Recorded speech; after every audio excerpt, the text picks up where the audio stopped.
En el tablero dominicano, ¿no? El tablero de la actualidad política, la agenda está muy cargada.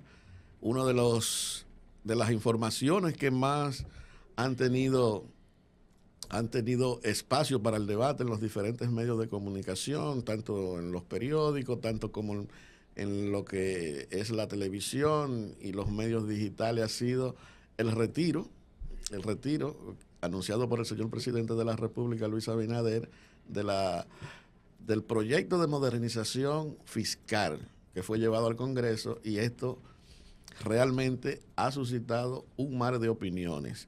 O sea, al principio, como ustedes saben, nosotros a través de esta plataforma le hemos dado mucho seguimiento a lo que ha sido este proceso de proyecto de reforma, y vimos cómo los diferentes sectores desde el inicio, desde que fue enviada por el Poder Ejecutivo hacia el Congreso Nacional, eso comenzó a suscitar y a tomar una velocidad de rechazo en los distintos sectores, no solo en la clase baja, en los sectores populares, y en la clase media también se originó eso, y también en los sectores de clase media alta, o los poderosos, los burgueses, como le llaman los científicos.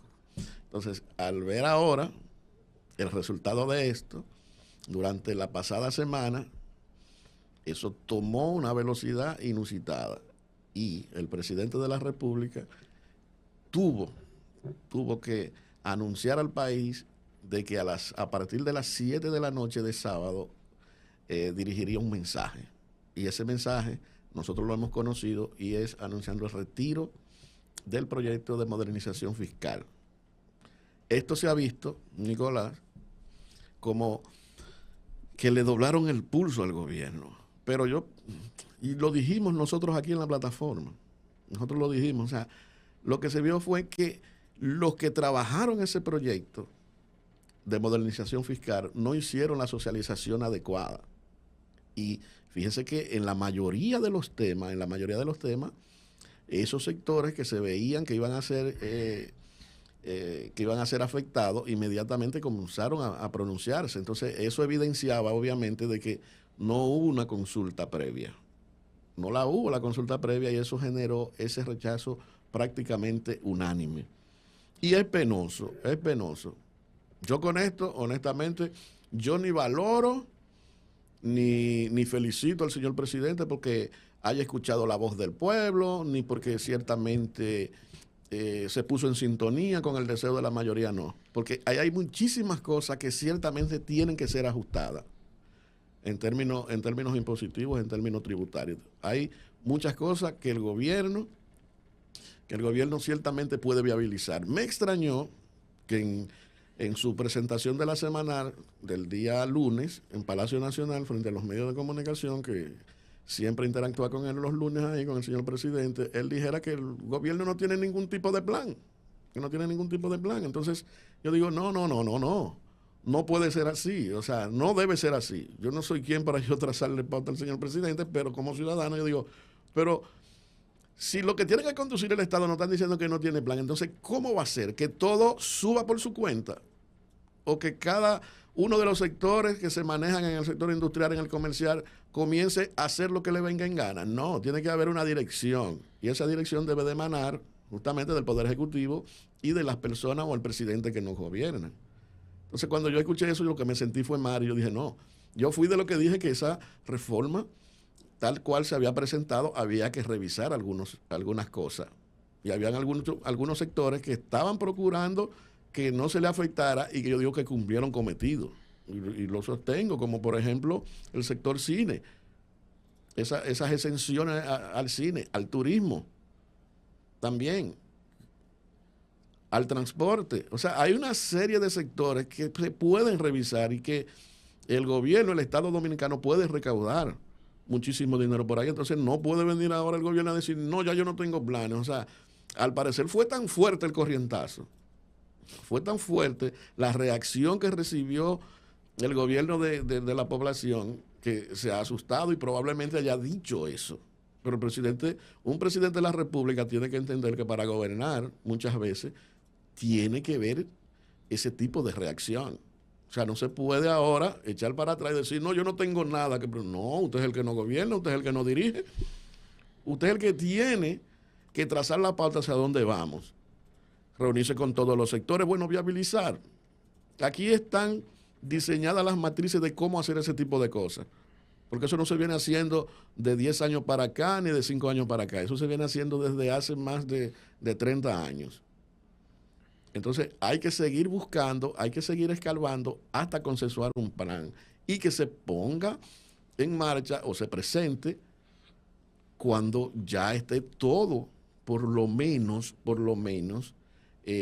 consensuado. No del todo, porque estamos hablando de una reforma. No es de un proyecto de ley de que oye cosas, no es de una reforma donde van a agravar cosas y donde la gente va a pagar más, van a penalizar gente, entonces a nadie le gusta eso. Entonces no es agradable. Entonces, por lo pronto, identificar 10 puntos, 15, 20, no sé cuántos, identificarlo y decir, mire, vamos a ir por aquí. Y eso presentarlo en una gran reunión en donde estén representados todos los sectores y así se viabilice una posible reforma. Porque todos sabemos, y nosotros lo hemos repetido, yo lo he escrito, lo he comentado, bueno, yo le estoy diciendo que sí, que hay una baja tributación en la República Dominicana, que nosotros somos de los países que tienen una menor tasa de tributación, los países de la región de América Latina y del Caribe. Entonces, eso hay que poner atención y eso se viene arrastrando, además de lo que están hablando del endeudamiento, del déficit fiscal, bueno, todo eso. Pero hay que ir ajustando eso de manera gradual y presentarlo con valentía. Lo hizo con valentía, pero que lo hizo en exceso y con una debilidad comunicacional que somete miedo. Entonces, esos errores que se cometieron al momento de presentar esto deben de tomarse en cuenta para que no vuelvan a suceder y se viabilice eso, porque la República Dominicana necesita un ajuste, una revisión tributaria y fiscal. No podemos, señores, no podemos incurrir en el error que se incurrió hace unas décadas atrás, con el caso del hoyo de Van Inter, que eso se venía incubando, y todos los gobiernos, todos los presidentes le daban de lado. Llegó un momento en que ya era irresistible, que estalló. Todavía la República Dominicana está pagando eso. Todavía eso está en los libros del Banco Central, está parte de esos recursos como deuda. Entonces, tenemos que ver ese tipo de cosas para no mirar hacia ese espejo. Tenemos que ser responsables como sociedad, responsables como gobernantes y tratar de sentarse, repito, a diseñar y viabilizar una reforma en que estén representados todos los sectores y que esté por lo menos mínimamente consensuada. Alberto, vamos a ver el video sobre la reforma fiscal que tiene nuestro señor director para entonces volver con los comentarios con el tema. Hoy quiero decirles que su mensaje ha llegado hasta mis oídos. Escuchamos sus inquietudes, sus reservas, sus preocupaciones. He sentido el pulso de la nación en cada rincón, en cada conversación, en cada espacio donde su voz ha resonado. Y entiendo que la propuesta de ley de modernización fiscal no cuenta con el consenso necesario para ser aprobada.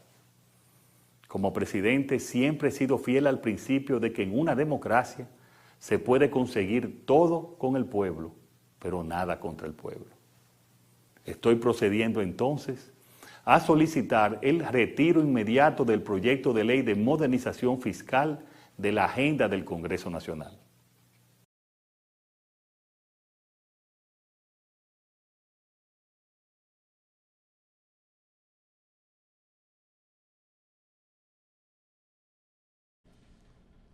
Bueno, ahí vimos, amigos que nos siguen, Alberto, las declaraciones que dio el presidente cuando decidió anunciar el retiro del proyecto de reforma fiscal del Congreso Nacional. Que hay muchas aristas por donde tocar este tema. Lo primero es la revelación que hace el ministro de Hacienda, Jochi Vicente, de que este proyecto tenía 5 años hecho. O sea, ellos habían hecho el proyecto antes de llegar al gobierno. No lo discutieron con nadie. ¿Sí? Y entonces, el mismo proyecto que pensaba introducir en el 21 fue el mismo que hicieron ahora. Ocurre que este proyecto no iba a ninguna reforma. Eso simplemente era imposición y aumento de impuestos. Que los economistas progresistas de este país han coincidido de que, inclusive los economistas reaccionarios como Andy Dawager, han coincidido de que es un proyecto de reforma regresivo, agresivo y abusivo. Entonces, este proyecto, la realidad es que este proyecto no sirve completamente. O sea, no es que vamos a hacer mejoras, no es que no sirve, que hay que hacer otro. Como tú bien apuntas, en el país realmente hace falta, y eso lo establece la Estrategia Nacional de Desarrollo, un pacto fiscal para mejorar los ingresos del gobierno. El gran problema que tiene Luis Abinader como gobernante es que ha perdido la credibilidad y que la gente no confía en que vaya a hacer buen uso de los recursos que pueda generar un pacto fiscal, una reforma fiscal, porque se ha dedicado estos 4 años al despilfarro del dinero público.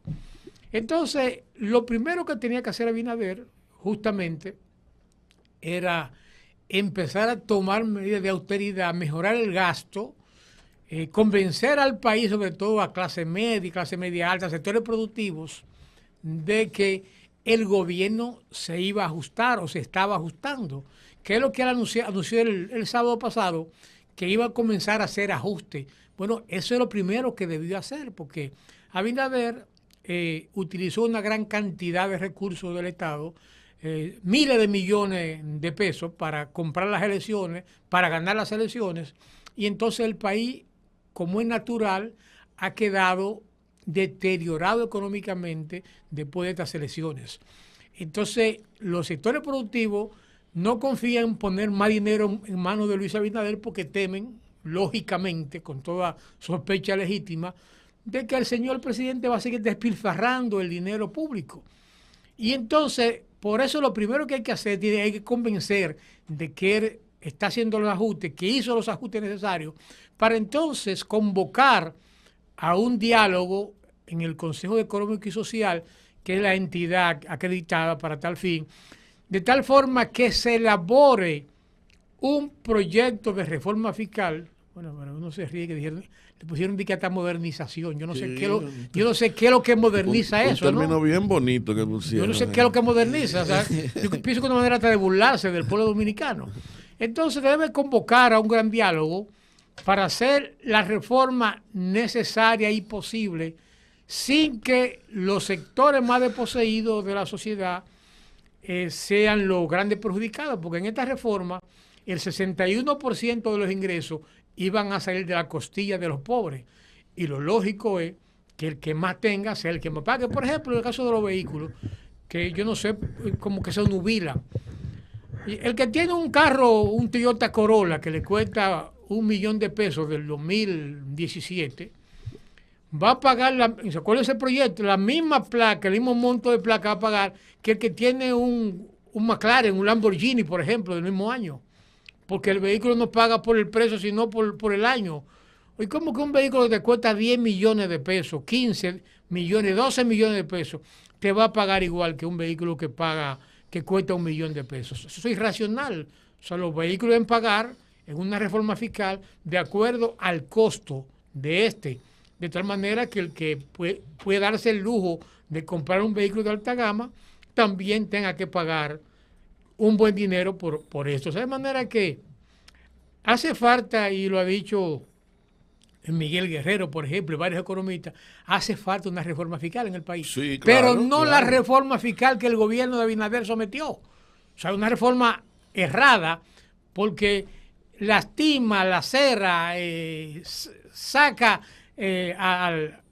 a la clase media baja, a los pobres, lo saca de un contexto económico. De hecho, la reforma se anunció y ya aumentaron de precio todas las cosas. Exacto, es lo que yo digo. Comenzando por la cerveza, que aumentó 15 pesos. Cada cerveza, la pequeña, la normal y la grande, aumentaron 15 pesos cada una sin aprobar la reforma. Imagínate tú si hubiesen aprobado esta reforma con el 18% a todos los productos, excepto 7 productos alimenticios de uso común, pero hasta los huevos iban a subir nuevamente de precio. Sí, no, es terrible. Mira, por eso yo digo que la sociedad dominicana necesita de de grandes guiadores, de grandes líderes que conduzcan a los colectivos, porque hablábamos ahorita de cómo el presidente ha dicho no, o sea, ante una batería de periodistas que lo interpelaba ya en Palacio Nacional en su concurrido y acostumbrado encuentro a la semana, él decía, no, el gobierno hasta ahora no tiene ningún plan y tiene otra reforma que presentar. Entonces, esto lo que genera es un mar de incertidumbre en la República Dominicana. Él ha sido honesto porque el problema es que este gobierno no tiene planes para nada. No puede ser honesto, Nicolás, no puede ser honesto cuando hay una serie de proyectos que están en marcha y que se supone que parte del dinero que se iba a utilizar ahí, parte de ese dinero... ¿Si tiene plan? Si no tiene. No tiene plan porque este gobierno no tiene plan. Me parece que todavía el impacto del rechazo de la reforma de parte de la población mantiene al presidente un poco como en el aire, porque como me dice a mí, el señor presidente, Turulato lo tiene. Sí, yo no tengo planes, el gobierno no tiene planes de otra reforma para presentar a la población. Pero señor, no tiene planes de nada. Hay proyectos que están anunciados ahí, como la continuidad del metro, un ejemplo, esa carretera que va al Cibao. Tú me dirás, bueno, pero eso se va a hacer con fondos, hay mucho dinero con fondos de los aeropuertos. Siglo XXI, ¿verdad? Que hay una parte de que se iba a apropiar para eso y que está ahí. Pero ese fondo está desde febrero. Sí. Y ya el presidente, antes de mayo, el presidente gastó 8.000 millones de esos fondos del aeropuerto. Es lo que te estoy diciendo. Se lo autoasignó y lo gastó inmediatamente. Es que hay una serie... el despilfarro que hay en este gobierno. Hay una serie de obras y proyectos que están ahí que necesitan obligatoriamente de recursos. Entonces, que se van a quedar a medio palo. Entonces, hay una incertidumbre en la sociedad dominicana. Entonces, un presidente, que es lo que yo insisto, no puede venirle a un pueblo a decir, miren, yo no tengo nada. Entonces, esto es a lo que coja mi bon. O sea, esto va a ser, generación espontánea. Este si esto es posible. De la improvisación. Yo amo la democracia, nací en democracia, yo creo en la democracia. Pero un presidente no puede manifestar tanta debilidad ante una población que lo que necesita es respuesta. Está ahí. La población le ha dicho que no, ¿por qué? Porque la mayoría de los puntos le afectaban. Y le afectaban de una manera brutal y letal. Es verdad. Pero en el fondo, fíjense cómo han ido surgiendo voces que están diciendo es necesaria la reforma, lo que hay que replantearla, lo que hay que revisar algunos puntos. Quesada, hay 3 puntos que el gobierno tiene que arrancar para plantear una reforma. Lo primero, reducir el gasto, el despilfarro de Abinader, reducirlo. Bueno, eso irá ahí. Segundo, revisar las exenciones que Abinader, pero ninguno como este gobierno. No me lo venga a pintar como que no son los peores de la materia. Pero ninguno como este gobierno es el campeón del despilfarro. Para este año nada más en publicidad tiene 11.000 millones de pesos destinados. ¿Y cuánto destinaban los anteriores también? La mitad de eso. ¿La mitad? La mitad de eso. Mira, reitero, él tiene que reducir el gasto, el despilfarro dejarlo. Segundo, revisar las exenciones, que Abinader en 4 años ha duplicado las exenciones. Él ha duplicado como parte del despilfarro de la fiesta alegre del dinero público. Él ha duplicado. Y el tercer elemento que él tiene que marcharle antes de proponer una reforma es la evasión y la elusión fiscal. La evasión en este país es el 50%. O sea, de cada 100 pesos que debe pagarse de impuestos, se cobran 50 solamente. Entonces hay que tomar medidas y yo pienso que hay que reformular las leyes para que la evasión y la elusión se conviertan en delito penal, de tal manera que el evasor pueda caer preso y pueda ser castigado con dinero, o sea, coger cárcel y coger multa cuando evada. Es lo primero que hay que hacer. Óyeme, procurar un pacto con los empresarios y comerciantes para que se comprometan a evadir aunque sea menos, no que no evadan, no, que evadan menos, la mitad. Oye, si la evasión se reduce, se reduce un 30%, no hace falta reforma, se recauda como 130.000 millones de pesos en eso nomás. Oye, solamente con la evasión, sí, que se baje un 30%. Eso es fácil decirlo. No un 30%, que se baje un 30%. Bueno, pero eso, el gobierno está para eso. Ustedes están mirando ahí, no es fácil. Pero con esos verdugos él debe hacer un acuerdo, un pacto, para que esos verdugos dejen de evadir tanto, evadan menos, y entonces reunir una cantidad de dinero en eso. ¿Tú me entiendes? Tenemos un videito. Vamos a pasar a ver a uno de esos exponentes, lo que usted dice. Vamos a ver. Vamos a pasar a escuchar, señor director, una intervención, un corte de ellos. Nuestra propuesta, primero, antes que nada, es que no nos oponemos a la reforma, al proyecto de reforma. Nos oponemos a su forma. no a la reforma, pero sí a su forma. Y entendemos que una gradualidad es lo que conviene. Como ustedes saben, hay aspectos que tocan diversos sectores del sector privado, algunos sectores productivos, algunos medidas que afectan la competitividad. Estamos conscientes de que es una reforma fiscal, que realmente todos debemos de participar y en alguna medida pues se trata de impuestos que tocan a todos. Tiene que haber una cuota de sacrificio, pero también tomar en cuenta la capacidad de las empresas de generar empleo, de que siga el crecimiento, de que sigan las inversiones. Entonces se trata de buscar un equilibrio y por eso saludamos al diálogo, porque permite que se sigan las conversaciones en ese sentido. La anunciada fusión del MESIC y el MINEL sin ningún estudio previo y solo con el interés de reducir la inversión pública en este sector, en la educación, es una estocada al derecho a la educación pública y de calidad, por lo que condenamos este despropósito del gobierno. Los argumentos del gobierno para intentar persuadir a la población a que se resigne a este asalto de su precaria economía son la crisis económica, el déficit fiscal. Sin embargo, dicha crisis no ha sido generada por las masas trabajadoras, sino por quienes se han servido con la cuchara grande desde el Estado.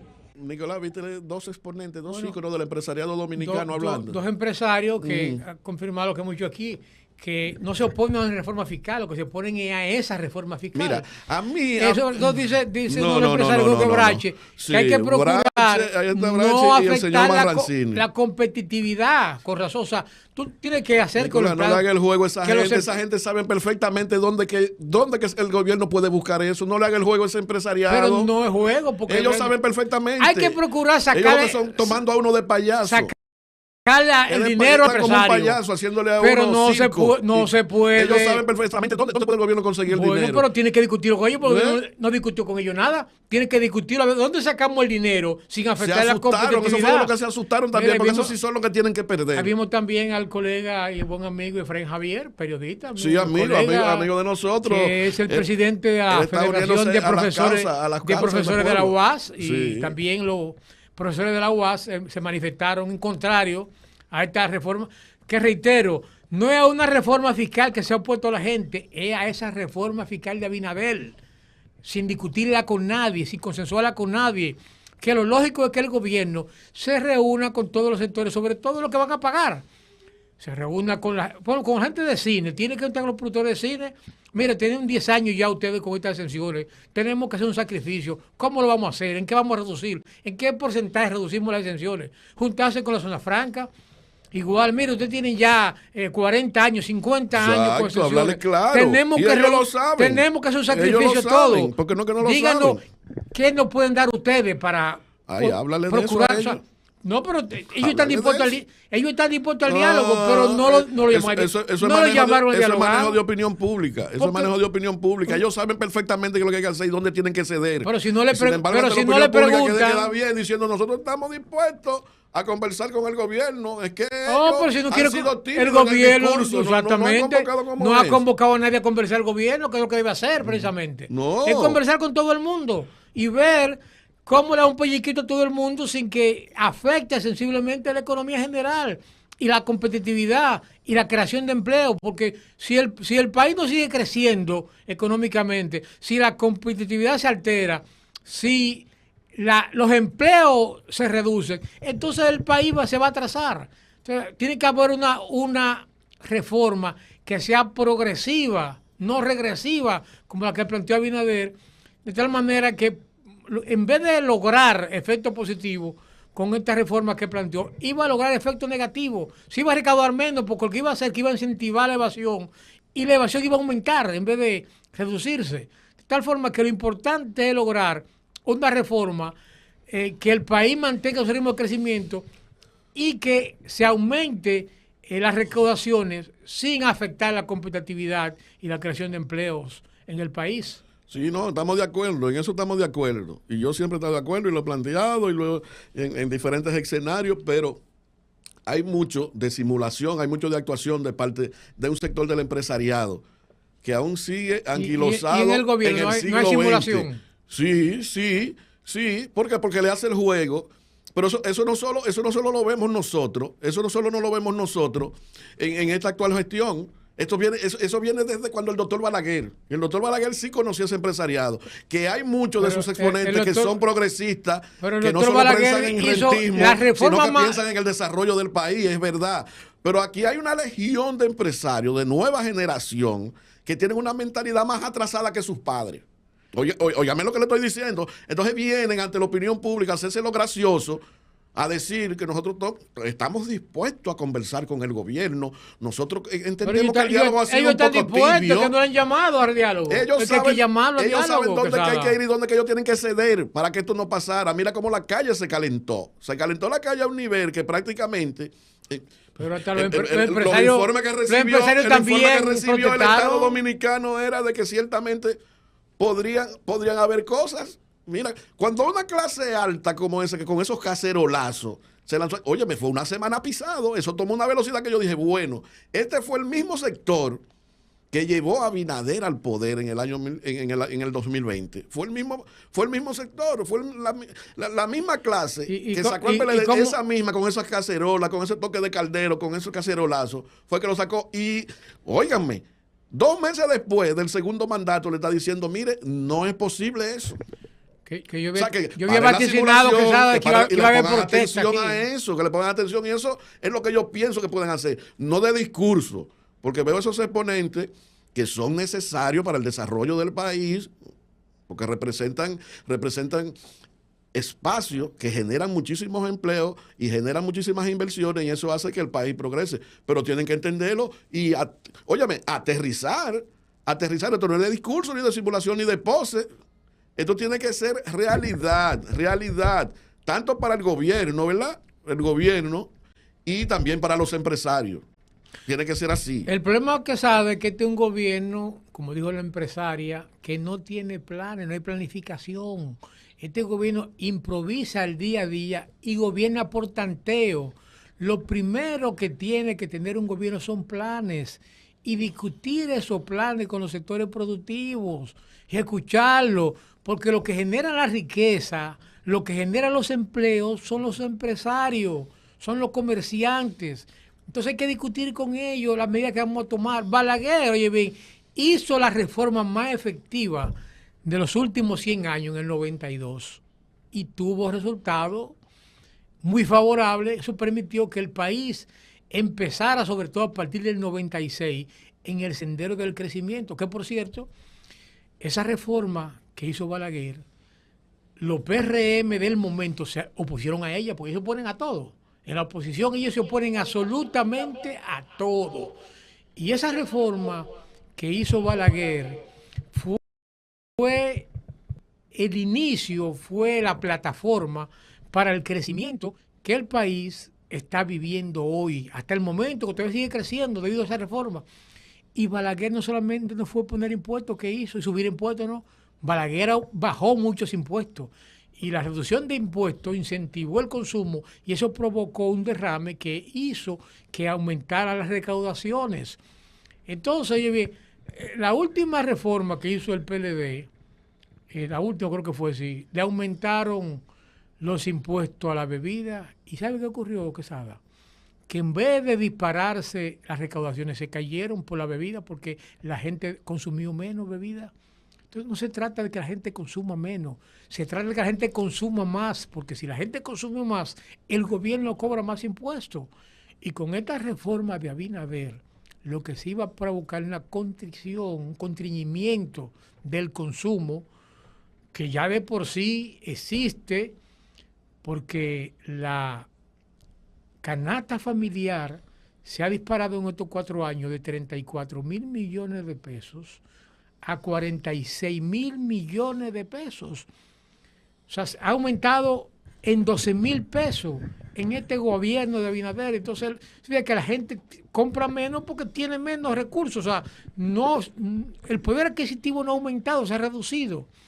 Y con una reforma fiscal hay que procurar, te reitero, que en vez de la gente dejar de consumir, consuma más, porque eso es lo que va a garantizar que el gobierno pueda tener una mayor recaudación para poder solventar los planes y proyectos que puede esbozar. Aunque reitero, este gobierno, y lo dijo la vicepresidenta dijo una frase dilapidaria: nosotros no somos de planes, somos de acción. O sea, este es un gobierno sin planes. Lo dijeron ellos mismos, o sea, no es que estoy inventando, lo dijo la vicepresidenta. Nosotros no somos de planes, somos de acción. O sea, ellos son de improvisar y del día a día y de hacer tanteo, a ver si tanteo se le pega, porque esta reforma fue un tanteo, a ver si la gente se quedaba callada. Sí. Abinader no retiró la reforma por un convencimiento, por una reflexión, o porque entendió que era amar al país. Por miedo fue. Se asustó y se asustaron todos. Porque al PRM todavía no han aterrizado. Le persigue el síndrome de abril del 84. Sí. Entonces él temió. Igual tuve esto de que, vamos a hablar más adelante de eso, pero este asunto del repartir al haitiano es por un convencimiento. No, Abinader hizo eso por miedo, porque empezó una serie de protestas que él tenía que pararla como de lugar, y entonces se inventó las repatriaciones, que vamos para a hablar. Contener eso, ¿no? Contener eso, pero que eso es lo que es un truco que hay ahí. Yo creo que tenemos, sí, un truco que hay, pero yo creo que, Alberto, tenemos... Sí, nosotros una pausa. Vamos a hacer la pausa. Vamos a hacer la pausa, pero finalmente déjame decir algo, ya, para finalizar, Nicolás, tu comentario ahí. Mira, yo de manera definitiva creo que lo que hizo el presidente, bueno, yo no estoy felicitando, ni estoy diciendo, ni saludando, ni nada. Bueno, fue prudente la decisión tomada. Yo la calificaría de prudente. Ahora bien, prudente y obligatoria. Sí, prudente. Lecciones aprendidas es autoridades dominicanas, gobierno dominicano, presidente Abinader. No todo lo que recomiendan los organismos internacionales se le puede hacer caso y poner en ejecución. Eso, el proyecto de modificación de reforma fiscal, ¿verdad?, junto con lo que estábamos hablando de la política de repatriación, son temas de agenda de matriz de organismos internacionales, y usted de una u otra forma está queriendo complacer eso. Y solamente le digo, mire el espejo del cacerolazo y mire el espejo aquí en la República Dominicana del 24 de abril del 1984. Vamos a la pausa y regresamos.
En el Instituto Dominicano de Aviación Civil tenemos el compromiso de velar por el desarrollo responsable y seguro de la aviación civil nacional.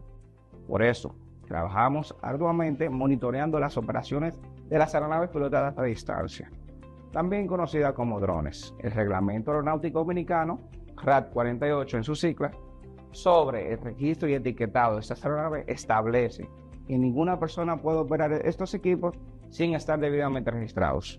En el IDAT ofrecemos servicio de manera gratuita. Si necesitas hacer el proceso de registro de tu dron, te invitamos a escribirnos a nuestro correo info@idat.gov.do. Si tienes un dron, es tu deber volarlo con responsabilidad y respetando la ley.